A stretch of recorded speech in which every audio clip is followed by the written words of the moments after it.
ہاں جی، میرا جو ریسرچ پیپر 5B ہے واقعہ کربلا کا حقیقی پس منظر، جو میں نے آپ کو بارہا دکھایا ہے، research paper number 5B ahlsunnatwalk.com پہ، اس میں بخاری مسلم دونوں میں حدیث ہے. بخاری میں انٹرنیشنل نمبر ہے 3110، مسلم میں 6309، کہ حسین ابن علی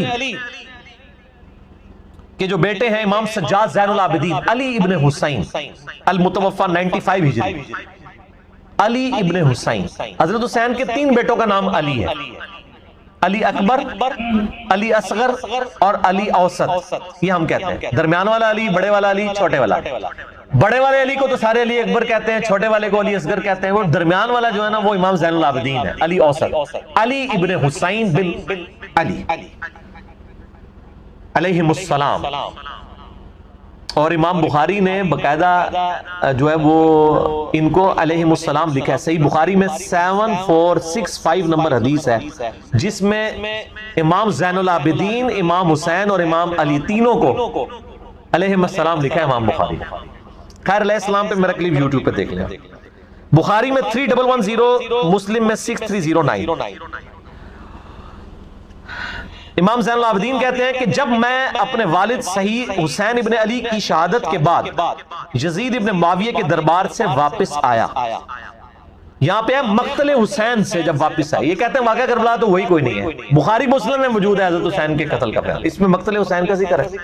تو ان کا بیٹا کہتا ہے کہ میں حسین علیہ السلام کی شہادت کے بعد جب یزید ابن معاویہ کے دربار سے واپس آیا تو سیدنا مسور بن مخرمہ صحابی میرے پاس آئے اور انہوں نے کہا کہ آپ کے پاس رسول اللہ کی وہ تلوار ہے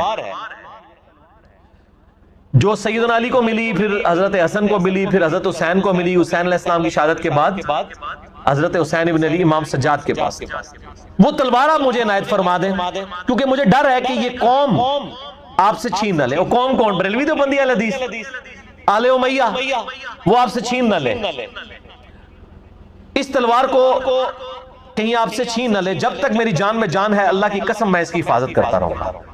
تو مسور بن مخرمہ صحابی نے مانگ لی تھی وہ تلوار، لیکن وہ زین العابدین نے نہیں دی ہے. نبی علیہ السلام کی مبارک تلوار اس وقت بھی آپ جو توپ کاپی میوزیم ہے نا ترکی میں، اس کے اندر موجود ہے الحمدللہ. تو یہ کوئی اسمان سے نہیں نازل ہوئی، اسی زمین میں ہی سارے معاملات.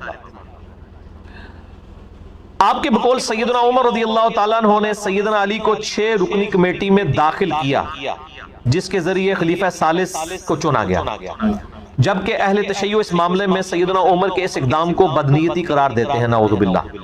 ان کے مطابق مولا علی کو ڈائریکٹ ہی نامزد کر دینا چاہیے تھا. میرے بھائی یہ بدنیتی قطعا نہیں تھی.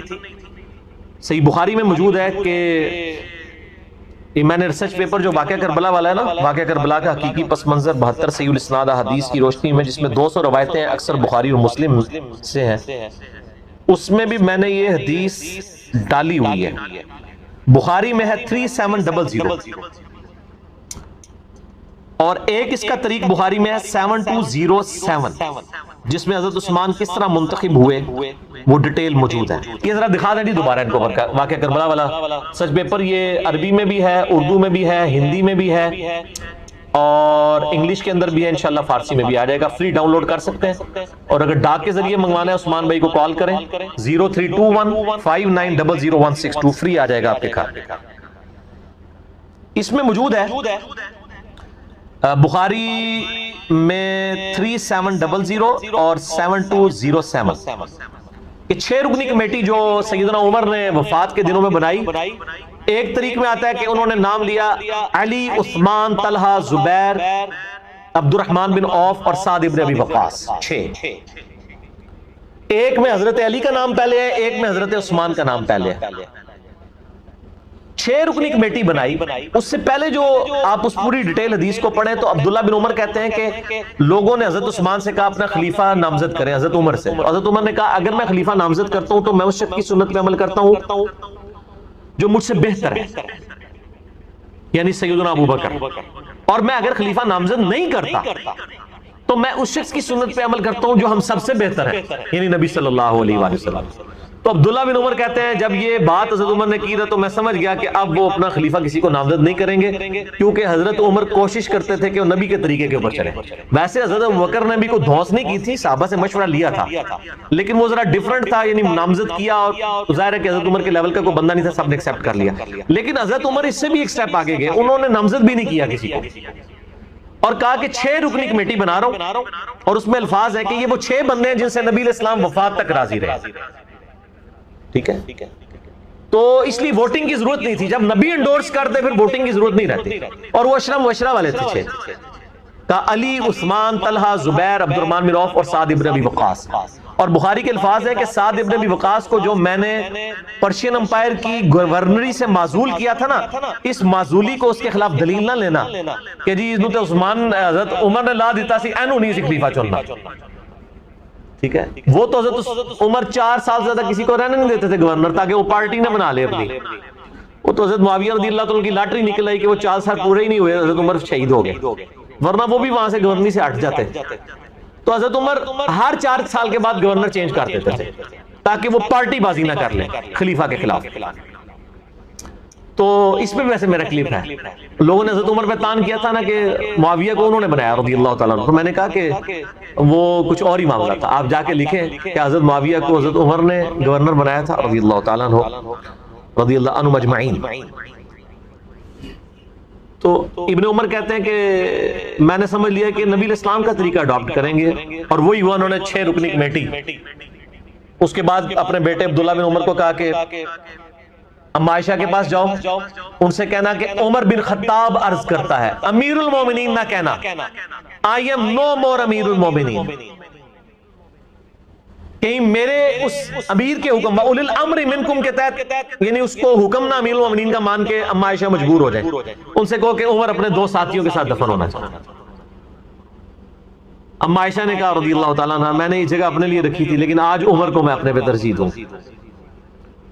تو پھر وہ ساتھ دفن کیے گئے۔ ایک کنڈی کھلنے والا واقعہ جھوٹا جے، یہ حضرت ابوبکر نے کہا میری رکھ دینا، میں وہ کنڈی کھل جائے گی، تو جھوٹ ہے، ورنہ تو سیدہ عائشہ کو بھی حضرت عمر کہتے ہیں کہ میں آ رہا ہوں، اگر کنڈی کھل گئی تو مجھے دفنا دینا۔ بخاری میں موجود ہے، کوئی کنڈی نہیں کھلی، میرا اس کے اوپر بھی کلپ ہے کہ قبر رسول سے آواز حضرت ابوبکر کے لیے، جھوٹ ہے بالکل، بخاری میں بالکل اس کے اپوزٹ چیزیں موجود ہیں۔ یہ ساری تاریخی روایتیں جمع کر کے تو امت کا بیڑا غرق کیا ان لوگوں نے، ظالموں نے۔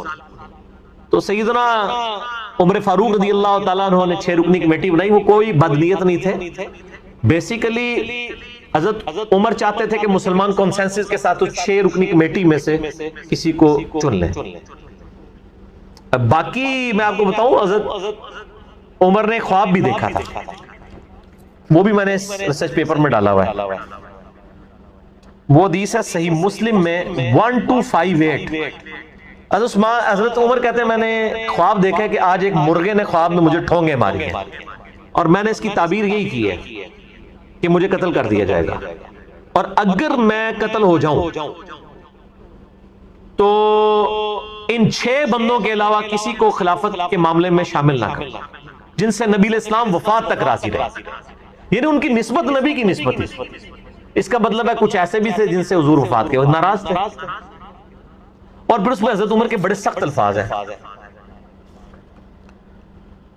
اس میں انہوں نے کہا کہ اور مجھے خوب معلوم ہے کہ بعض لوگ اس امر خلافت میں تان کریں گے، اور یہ وہی لوگ ہیں جن کو میں نے اسلام کی خاطر ان کے اسلام قبول کرنے سے پہلے اپنے ہاتھوں سے ان میں مارا تھا۔ ان کا یہ جو نیو مسلم ہے نا، اور ظاہر وہ آل امیہ ہی تھی زیادہ تر، تو یہ نیو مسلم دیکھنا کہ یہ تان کریں گے جب ان 6 بندوں میں سے کسی کو خلیفہ چنو گے۔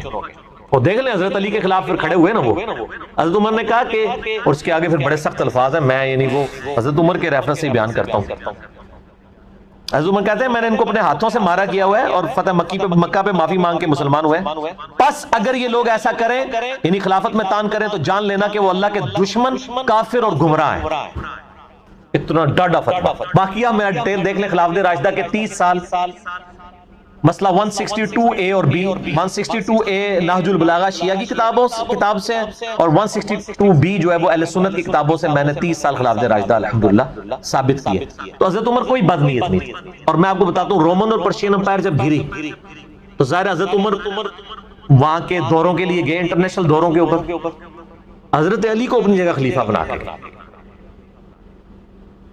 اس دوران اگر خدا نہ خواستہ سیدنا عمر شہید ہو جاتے، حضرت علی آٹومیٹکلی خلیفہ بن جاتے، کیونکہ بخاری مسلم میں کہ جب غزوہ تبوک پہ نبی علیہ السلام گئے تھے، اپنا خلیفہ حضرت علی کو چھوڑ کے گئے تھے، حضرت علی رو پڑے۔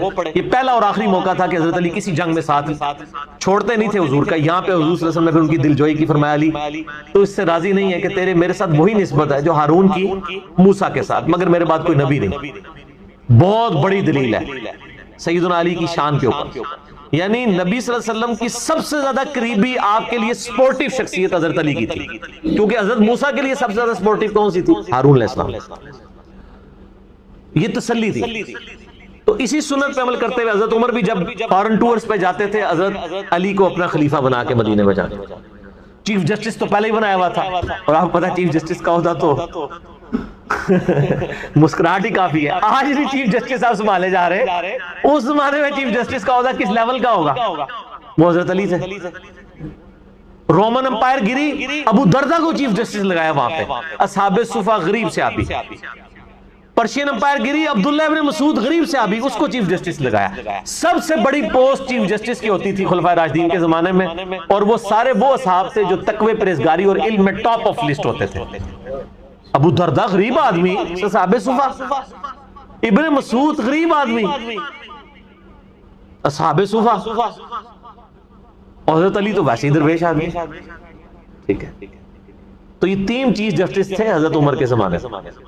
سیدنا علی مدینے میں، حجاز میں، رومن امپائر کے اوپر ابو دردہ، پرشین امپائر کے اوپر سیدنا ابن مسعود رضی اللہ عنہم اجمعین وعلیہم السلام اجمعین۔ اللہ تعالیٰ قیامت الدین ہمیں ان کا ساتھ نصیب فرمائے، آمین۔ تو حضرت عمر کوئی بدنیت نہیں تھے، ورنہ یہ کام نہ کرتے۔ حضرت عمر کے اس عمل کو بدنیتی نہ سمجھے، بلکہ ان کی احتیاط اور نبی علیہ السلام کے ساتھ عقیدت۔ اور یہ بھی میں آپ کو بتاؤں، تاریخی روایتوں میں آتا ہے کہ حضرت عمر کی خواہش تھی کہ حضرت علی کو بنا دیں۔ میں نے خود وہ روایتیں پڑھی ہیں کہ حضرت عمر کہتے تھے میرا دل کرتا ہے میں اس گنجے کو نا اپنے بعد خلیفہ بنا دوں، یا تم لوگوں کو بالکل سیدھا کر کے چلائے گا۔ حضرت علی اور حضرت عمر گنجے ہو چکے تھے، خود پہن کے نا، بال جھڑ چکے تھے۔ تو حضرت عمر کو بھی پتا، اور یہ یعنی مسلمانوں کے اوپر جب غیر مسلم بھی تاریخ لکھتے ہیں نا مسلمانوں کی، وہ کہتے ہیں کہ حضرت عمر کے بعد اگر حضرت علی کو خلیفہ چن لیا جاتا تو اسلام کو ایک عمر اور ملے۔ بہرحال ایک معاملہ الگ ہے، ہم تو چاروں کو خلفائے راشدین مانتے ہیں، حسن ابن علی کو پانچویں خلیفہ راشد مانتے ہیں، الحمدللہ۔ ٹھیک ہو گیا جی؟ تو ہم نہ رافضی ہیں نہ ہم ناسبی ہیں، بلکہ نہ میں وابی نہ میں بابی، میں ہوں مسلم علمی کتابی۔ یہ اگلا سوال ہے، اس کے بعد انشاءاللہ سموسوں کا وقفہ کرتے ہیں۔ صحیح بخاری میں حدیث ہے 7465، اس کی آپ شرح کیا کریں گے؟ ناسبی حضرات اسے بہت اچھالتے ہیں کہ سیدنا علی رضی اللہ تعالیٰ کو نبی علیہ السلام نے جگانے کے لیے آئے تو انہوں نے جاگنے سے انکار کر دیا۔ ہاں جی، سانو پتہ ہے جناب۔ یہ جب ہم ان کو یعنی آل امیہ کی کارستانیاں سناتے ہیں نا، تو وہ کہتے ہیں دیکھیں جی حضرت علی نے بھی تو یہ کیا تھا۔ بھئی حضرت علی نے تو صحیح بخاری میں آتا ہے کہ محمد رسول اللہ مٹانے سے انکار کر دیا تھا، تو یہ حضرت علی کے کوئی عیب کے طور پہ بیان ہوگا، ان کی محبت کا تقاضا تھا، نبی علیہ السلام نے بھی اس کو عیب نہیں شمار کیا۔ ٹھیک ہو گیا جی؟ وہ تو انہوں نے اپنی محبت کا اظہار کیا کہ مٹانے سے انکار کر دیا، محمد رسول اللہ کی بجائے محمد ابن عبداللہ لکھوانا چاہتا تھا، سہیل ابن عمر، صلح حدیبیہ کے موقع میں بخاری میں آتی۔ اب یہ جو ناسبی اچھالتے ہیں نا، صحیح بخاری کی حدیث 7465، اس میں یہ تھا، اس کے اوپر ذرا باب تو دیکھ لیں امام بخاری نے کیا باب باندھا ہے۔ امام بخاری تو حضرت علی کے اس جواب سے رزلٹ نکال رہے ہیں مسئلہ تقدیر کا، قدریہ کے خلاف جو تقدیر کے منکر ہیں، کہ حضرت علی کا یہ جملہ اس چیز کو جسٹیفائی کرتا ہے کہ تقدیر غالب ہے۔ انہوں نے حضرت علی کے نیگیٹو پوائنٹ کے طور پہ تو اسے پیش نہیں کیا، اس سے تو دین کا مسئلہ نکالا ہے۔ 7465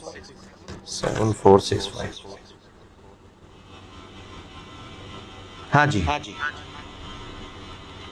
فی المشیہ والارادہ، یعنی یہ چیپٹر ہے مشیت اور ارادے کے بارے میں۔ ایک انسان کا ارادہ ہوتا ہے، ایک اللہ کی مشیت ہوتی ہے۔ ہم کہتے ہیں نا کہ دونوں چیزیں جب جمع ہونا پھر ہی کوئی کام ہو سکتا ہے۔ کہ آپ بھی نیت کریں، پھر اللہ تعالیٰ کی تقدیر بھی غالب ہو۔ اس باب کے تحت لے کے ہیں کہ 7465، اور دیکھیں حضرت علی خود اس حدیث کو روایت کر رہے ہیں، اور اس حدیث میں امام بخاری نے حسین ابن علی اور علی ابن حسین یعنی امام زین العابدین کے نام کے ساتھ علیہم السلام بھی لکھا ہے، اور اس سے بڑی بات دارالاسلام والوں نے ڈنڈی بھی نہیں ماری، باقی جگہ ڈنڈی کی ماری ہے انہوں نے، رضی اللہ عنہ کر دیا ہے علیہ السلام کو، ٹھیک ہے۔ 3748 حضرت حسین کے ساتھ علیہ السلام کو رضی اللہ عنہ کر، یہاں ان سے ڈنڈی نہیں ماری گی، اڑکاری نہ دیو کہ ذرا یار میں پوائنٹ آؤٹ کرتا جے پامے کھول کے۔ اور داؤد راز والے پی ڈی ایف میں بھی یہاں علیہ السلام لکھا ہوا۔ حضرت علی خود روایت کر رہے ہیں کہ ایک دن نبی علیہ السلام میرے اور فاطمہ کے پاس آئے، تہجد کا وقت تھا، اور ندا دی کہ تم لوگ اٹھ کے نفلی نماز کیوں نہیں پڑھتے؟ کوئی نفلی نماز پڑھنے کے اوپر کسی کے اوپر کوئی قدغن لگائی جا سکتی ہے؟ اللہ کے نبی بھی شریعت ساز تو نہیں ہے نا، ٹھیک ہے نا؟ جیسا کہ بخاری میں آتا ہے ایک عورت تھی، وہ اس کا خاوند آزاد ہو گیا اور وہ ابھی تک غلام تھی، اب جب عورت آزاد ہو گئی اور خاوند غلام تھا، صحیح بخاری میں آتا ہے، اس کا رول یہ ہے کہ اگر خاوند جب تک آزاد نہ ہونا تو عورت کی مرضی ہے کہ وہ نکاح تنسیخ کروا سکے، ٹھیک ہو گیا؟ اب کیا ہوا، وہ خاوند سے اس نے کہا میں نے تو لگ ہی لینی ہے، وہ خاوند پورا دن روتا رہتا تھا، داڑھی آنسوؤں سے تار ہو جاتی تھی، بخاری کے الفاظ میں۔ انہوں نے اس خاوند نے آ کے نبی علیہ السلام کو شکایت کی، آپ نے اس عورت کو بلا کے کہا کہ اپنے خاوند کے ساتھ رہ، کہ یا رسول اللہ میں آزاد ہوں، یہ غلام ہے، میں نے اس کے ساتھ رہنا چاہتا۔ تو آپ نے فرمایا کہ تو رہ لے تو بہتر ہے۔ ان کا یا رسول اللہ آپ مجھے حکم دے رہے ہیں یا مشورہ؟ کہا نہیں میں مشورہ ہی دے رہا ہوں، حکم تو میں نہیں دے سکتا، اللہ کی شریعت تو نہیں بدل سکتا۔ تو ان کا میں نہیں مانتا۔ آج یہ باتیں کریں تو کہتے ہیں گستاخ ہو گیا، کسی نے گستاخ نہیں کہا۔ تو نبی شریعت ساز نہیں ہوتا، نبی شریعت پہنچانے والا ہوتا ہے، یا کسی معاملے میں کوئی حکم فرمائے اللہ انڈورس کرتا ہے، جیسے فرمایا کہ مجھے امت کا خیال نہ ہوتا میں مسواک کا حکم دے دیتا، اگر آپ حکم دے دیتے اللہ انڈورس کر دیتا، شریعت بن جانی تھی۔ یہاں پہ بھی دیکھیں حضرت علی خود روایت کر رہے ہیں، چھپا نہیں رہے، کہتے ہیں میرے پاس آئے اور کہا تم اٹھ کے تہجد کی نماز کیوں نہیں پڑھتے؟ تو حضرت علی نے پھر جواب میں کہا کہ یا رسول اللہ انما انفسنا بید اللہ، بے شک ہماری جانیں جو ہیں وہ تو اللہ کے قبضے میں ہے، اگر اللہ تعالیٰ چاہے گا تو ہمیں اٹھا دے گا، ٹھیک ہے؟ تو نبی علیہ السلام فانصرف رسول اللہ صلی اللہ علیہ وآلہ وسلم، آپ صلی اللہ علیہ وسلم وہاں سے چلے گئے، اور حضرت علی کہتے ہیں ہم سے حضور نے کچھ نہیں اس کے جواب میں کہا، ٹھیک ہے؟ جاتے ہوئے آپ نے خود کلامی کرتے ہوئے اپنے آپ سے بات کی، اور آپ صلی اللہ علیہ وسلم نے کہا وَقَالَ الْإِنسَانُ أَكْثَرَ شَيْءٍ جَدَلًا، اور اپنی یعنی ران کے اوپر یوں ہاتھ مارا یوں پٹ پہ، اور کہا انسان بڑا جھگڑالو ہے، یعنی انسان جو ہے وہ ایسی بات کرتا ہے، یعنی انسان کی نیچر کے اندر ہے کہ وہ اپنے لیے کوئی ایک اسکیپ روٹ تلاش کرتا ہے۔ تو اس میں تو کوئی ایسا مسئلہ نہیں ہے، اس میں حضرت علی کی کوئی تنقیص نہیں ہے، کوئی فجر کی نماز کے لیے تو اٹھانے نہیں آئے تھے، تہجد کے لیے آئے تھے، تو انہوں نے اپنا شرعی حق استعمال کیا، نبی علیہ السلام نے اس پہ کمنٹس کر دیے کہ انسان جو ہے نا وہ اپنا شرعی حق کس طریقے سے استعمال کرتا ہے، جھگڑا کر لیتا ہے۔ اگر یہ کوئی خلاف شرع بات ہوتی تو نبی پہ واجب ہوتا ہے وہ اسی ٹائم ٹوک دیا کرتے تھے۔ حضرت علی کے الفاظ ہیں مجھے نبی نے کچھ نہیں کہا، انہوں نے آپس میں بات کی کہ یہ یعنی حضرت علی نے جو جواب دیا انہوں نے اپنے لیے ایک ایکسکیوز بیان کر دیا، جو لیم ایکسکیوز نہیں تھا، بالکل صحیح ایکسکیوز تھا، اور اس سے امام بخاری نے قدریہ والا جواب تلاش کیا۔ اس میں حضرت علی کی کوئی تنقیص نہیں آئی ہے کہ حضرت علی رضی اللہ عنہ نے نبی علیہ السلام کی نافرمانی کی، نعوذ باللہ، یہ تو کوئی ایسا مسئلہ نہیں، تو نفلی عبادت تھی، اس کے اوپر تو نبی علیہ السلام خود قدغن نہیں لگا سکتے، ٹھیک ہے؟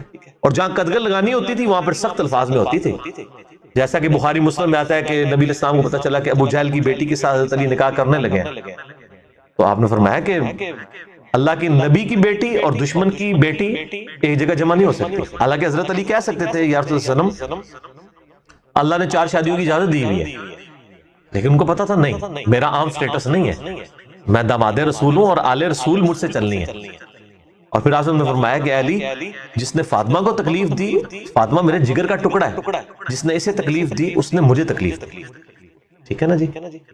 تو حالانکہ اب یہ معاملہ میں شریعت میں ایک مخصوص حکم حضرت علی کے لیے آ گیا کہ حضرت فاطمہ کی زندگی میں ان کو دوسری شادی کی اجازت نہیں تھی، حضور خود کی ہیں، باقی صحابہ نے کی، حضرت علی کو اجازت نہیں۔ اب یہ ضرورت آپ صلی اللہ علیہ وسلم نے یہ حکم فرما دیا نا، بس ٹھیک ہے، یہاں پہ کوئی حکم نہیں فرمایا، لہٰذا یہ حضرت علی کی تنقیص پہ پیش کرنا بالکل جو ہے وہ جرم ہے۔ ایک اور سوال بھی ہے، اس کو کور کر لیتے ہیں، باقی انشاءاللہ پھر ہم بعد میں کریں گے وقفے کے بعد۔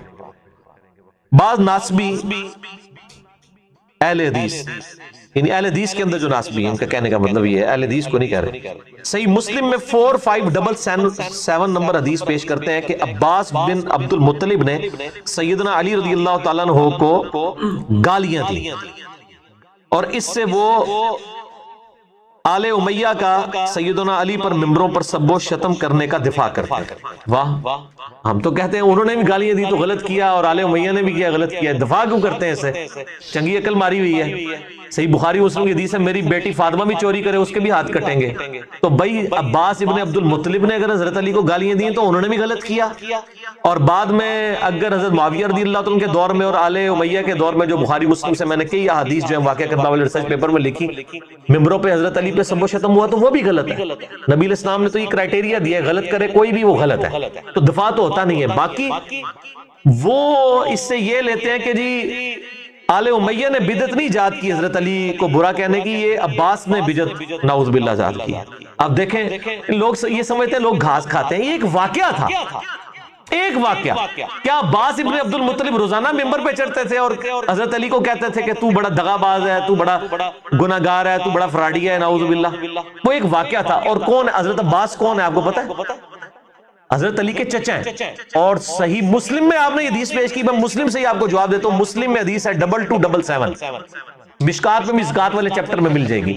حضرت عباس کی زکوٰۃ کا جب معاملہ آیا تو نبی علیہ السلام نے حضرت عمر کو کہا کہ عباس کی زکوٰۃ میں دوں گا۔ عمر تجھے نہیں پتا؟ چچا باپ کی مثل ہوتا ہے، چچا باپ کی مثل ہوتا ہے۔ تو حضرت عباس حضرت علی کے کیا لگے؟ باپ۔ او باپ، میرا باپ بھی مجھے ابھی تک اتنی بڑی عمر میں گالیاں نکال لیتا ہے، اور آپ لوگ ماشاءاللہ گواہ بھی ہیں اس کے اوپر، ٹھیک ہے نا؟ وہ غصے میں مطلب باپ اور بیٹے کا تو رشتہ ہی کچھ اور ہوتا ہے، ٹھیک ہو گیا جی؟ تو اس طرح کی بات نہیں کرنی چاہیے۔ یعنی حضرت عباس نے اگر حضرت علی کو کہہ دیا تو ایک واقعہ تھا نا، ہو گیا، ختم ہو گیا۔ یہ تو نہیں تھا کہ ہر جمعے میں ہر عید کے خطبے میں علی پر لعنت، علی سے محبت کرنے والوں پہ لعنت، نعوذ باللہ من ذالک۔ صحیح مسلم میں آپ حدیثیں کھول کے دیکھ لیں، یہ ممبروں پہ کہلوایا جاتا تھا۔ صحیح مسلم میں 6229 نمبر حدیث ہے، میں نے وہ ایک لیکچر ریکارڈ کرایا ہے، ریپلائی ٹو الیاس قادری اور حضرت معاویہ رضی اللہ تعالیٰ، اس میں آپ دیکھ لیں، میرا واقعہ کربلا والا ریسرچ پیپر پڑھ لیں، اس سے دفاع نہیں ہوگا۔ اور پھر اس میں ایک سٹیپ آگے جائیں، صحیح بخاری میں 1393 نمبر حدیث ہے، اما عائشہ کہتی ہیں رضی اللہ تعالیٰ عنہ، نبی علیہ السلام نے فرمایا مردوں کو گالی مت دو، وہ اپنے انجام کو پہنچ چکے ہیں۔ اگر اچھے اعمال کیے تھے تو اچھے انجام کو، برے اعمال کیے تو برے انجام کو۔ جو مر جائے نا اس کو آپ گالی نہیں دے سکتے، البتہ کسی مرے ہوئے بندے کی غلطی ہائی لائٹ ہو سکتی ہے اس حوالے سے جس سے امت کو نقصان ہو رہا، اس پہ لعنت نہ کریں، اس پہ گالی گلوچ نہ کریں۔ میں تو آپ نے کبھی مجھے دیکھا ہے کہ میں نے امام رضا بریلوی، اشرف تھانوی، رشید احمد گنگوہی، امام ابن تیمیہ، اتنے بڑے بڑے لوگوں کی میں نے ہمیشہ غلطیاں ہائی لائٹ کی ہیں، اور ہمیشہ کہا ہے کہ امام رضا بریلوی صاحب لکھتے ہیں، فرماتے ہیں، میں نے کبھی ان کی ذات کو ٹارگٹ کر کے کبھی ان پہ لعنت نہیں کی، ان کی علمی غلطی ہائی لائٹ کر۔ وہ تو قرآن میں حضرت یوسف علیہ السلام کے بھائیوں کی بھی غلطی ہائی لائٹ ہوئی ہے، سب سے بڑھ کے حضرت آدم کی ہوئی ہے، اور قرآن میں سورۃ الاعراف میں ہے کہ اے اولاد آدم، ہم حضرت آدم کی غلطی تمہیں اس لیے بیان کر رہے ہیں تاکہ تمہارے ماں باپ کو جس طرح ورگلایا تھا شیطان نے، تمہیں نہ ورگلا۔ تو اس طریقے سے اسلامی نظام حکومت میں خلافت کے قیام کے دوران ٹوٹی کمند کہاں سے خلافت راشدہ ختم ہوئی، کس طرح ملوکیت میں بدلی، یہ ٹاپک مولانا مودودی نے بھی خلافت و ملوکیت میں لکھا، یہی ریسرچ پیپر میں ہم نے 200 حدیث بخاری مسلم سے اکثر حدیث ہیں اس سے جسٹیفائی کیا۔ یہ دو الگ معاملات کو آپ مطلب کمپیئر نہ کیا اس طرح کی جو کرتے ہیں۔ میں نے اکثر 55B میں بھی اس کا جواب دیا تھا کہ عباس ابن عبد المطلب کا ایک واقعہ ہوا، ختم ہو گیا۔ تو یہ کہنا کہ بنو عباس نے یہ بدعت ایجاد کی، بدعت ممبروں پر وفات کے بعد کرنے والا معاملہ ہے، یہ تو ایک واقعہ ہے۔ یہ تو واقعہ ان دو چیزوں کو زمین و آسمان کا مطلب آپ ملا رہے ہیں، آپ سمجھیں لوگ گھاس کھاتے ہیں اور لوگ آپ کی بات کو مان لیں گے۔ آپ میرے بھائی اپنے گدوں کو بے شک لکیریں پھیر کے زیوریں بنا کے آپ لوگوں کے سامنے پیش کریں، لوگ پہچان لیں گے، کیونکہ جب گدھا بولے گا تو پتہ چلے گا او یہ گدھا ہے، تو لوگوں کو پتہ چلے گا اچھا یہ ناسبی بول رہا ہے، یہ اہل حدیث نہیں ہے، یہ ناسبی ہے، جب حضرت علی کا بغض نظر آ رہا ہوگا۔